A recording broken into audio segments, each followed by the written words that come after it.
بسم اللہ الرحمن الرحیم قال اللہ تبارک و تعالی فی القرآن المجید والفرقان الحمید۔ سورۃ توبہ کی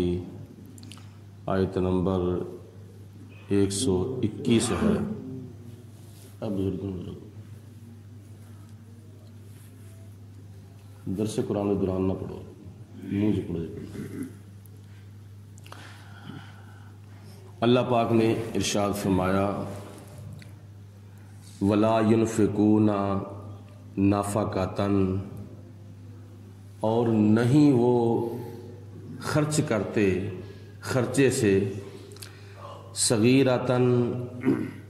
چھوٹی رقم، ولا کبیرۃً اور نہ بڑی رقم، ولا یقطعون وادیًا اور نہیں وہ کسی وادی سے گزرتے، الا کتب لہم مگر یہ کہ ان کے لیے لکھ لیا جاتا ہے، لیجزیہم اللہ احسن، تاکہ اللہ تعالیٰ ان کو ان کے اعمال کا بہتر اجر عطا فرمائے، ما کانوا یعملون جو وہ عمل دنیا میں کرتے تھے۔ اس آیت مبارکہ کا مفہوم یہ ہے کہ نبی پاک علیہ الصلوۃ والسلام کے جو صحابہ کسی غزوے پہ جاتے ہیں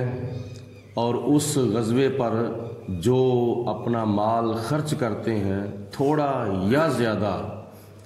اللہ پاک ان کے یہ سارے اعمال کو لکھ لیتا ہے۔ یعنی اگر کوئی غریب صحابی ہے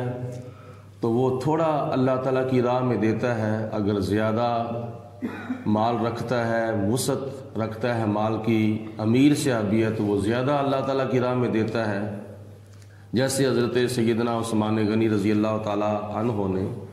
غزوہ تبوک کے موقع پر سینکڑوں کی تعداد میں اونٹ، بما، کجاوے حضور کی بارگاہ میں پیش کر دیے تھے،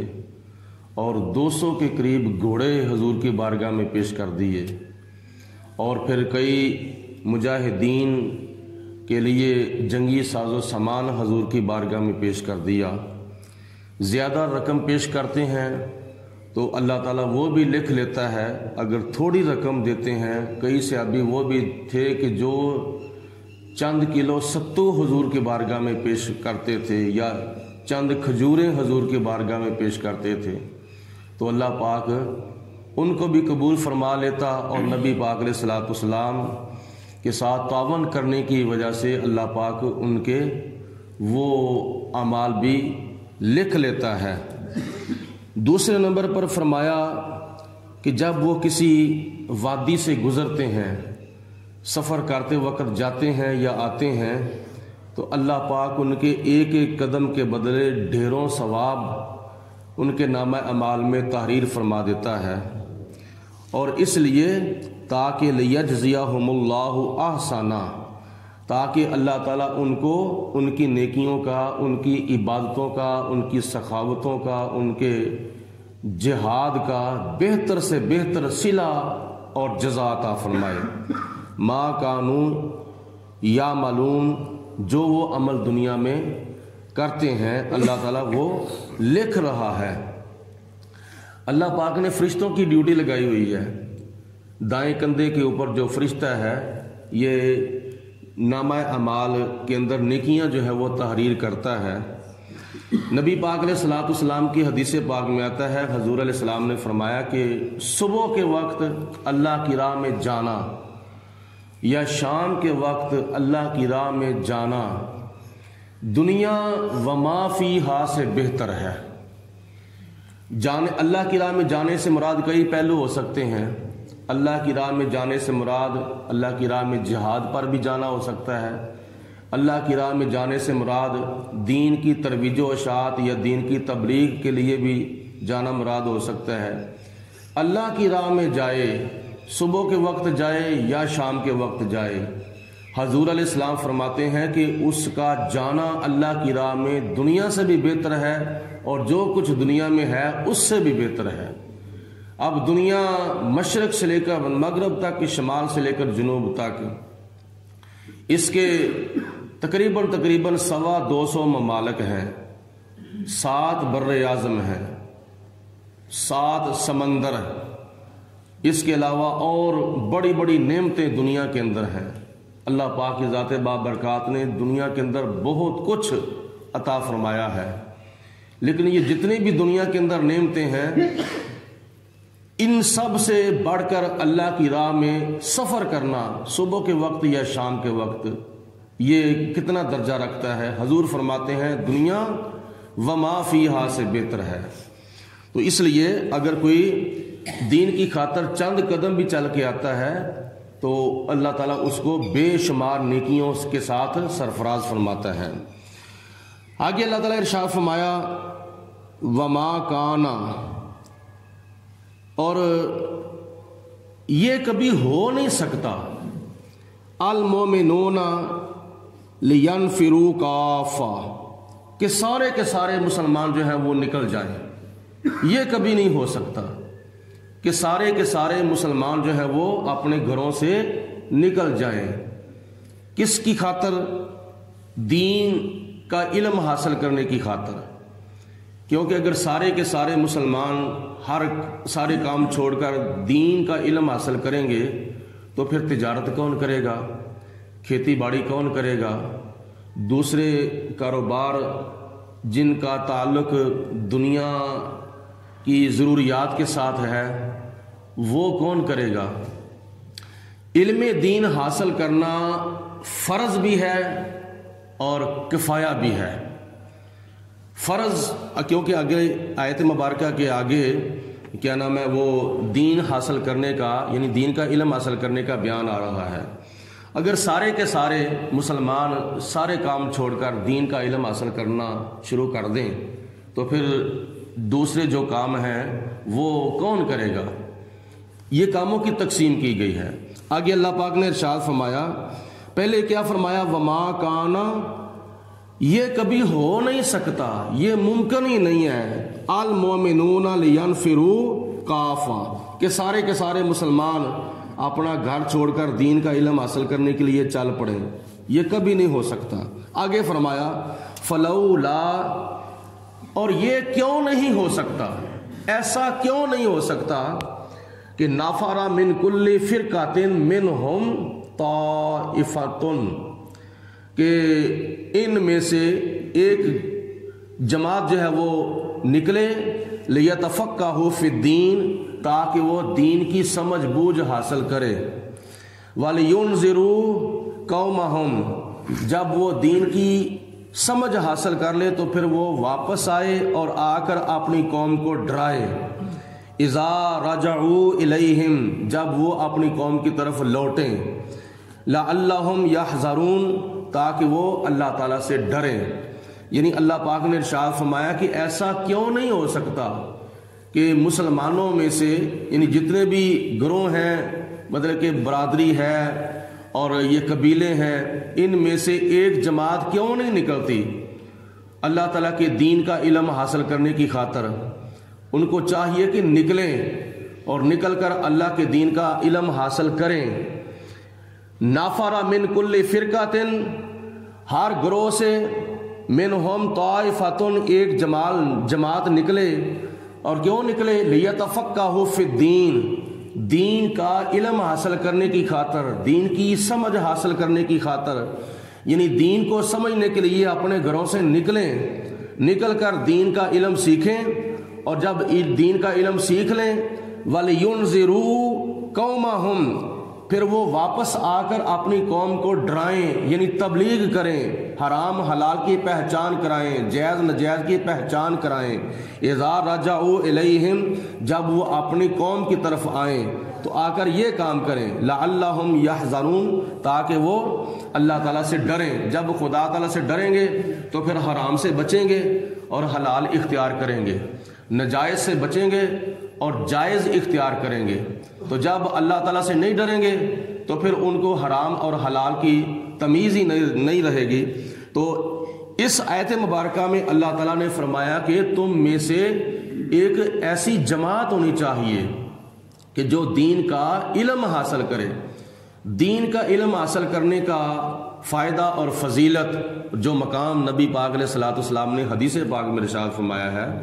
اس کے بارے میں مشکات کی ایک روایت ہے۔ حضور علیہ الصلوۃ والسلام نے فرمایا کہ جو بندہ دین کا علم حاصل کرنے کے لیے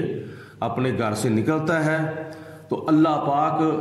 اس کو جنت کے راستوں میں سے ایک راستے پر چلاتا ہے۔ ظاہری طور پر تو وہ محلہ علی اصغر کالونی کی گلیوں بازاروں سے گزرتا ہوا مسجد میں آتا ہے درس قرآن سننے کے لیے، لیکن حقیقت میں حضور کے فرمان کے مطابق وہ جنت کے راستوں میں سے ایک راستے پر چل رہا ہے۔ تو کتنا وہ خوش نصیب مسافر ہے کہ جو جنت کے راستے پر چل رہا ہے اور اس کی جو منزل ہے وہ جنت ہے۔ دوسری حدیث پاک میں آتا ہے، حضور علیہ الصلوۃ والسلام نے ارشاد فرمایا کہ جب کوئی بندہ دین کا علم حاصل کرنے کی نیت سے اپنے گھر سے نکلتا ہے تو ابھی وہ مسجد میں مدرسے میں پہنچتا نہیں، راستے میں ہوتا ہے، تو حضور علیہ السلام فرماتے ہیں کہ آسمان سے اللہ کے فرشتے اترتے ہیں اور اس کے قدموں کے نیچے اپنے نوری پر بچھا دیتے ہیں۔ کتنی حوصلہ افزائی ہے اور کتنی عزت افزائی ہے کہ آسمان سے فرشتے اتر رہے ہیں جو گناہوں سے پاک ہیں اور وہ معصوم ہیں،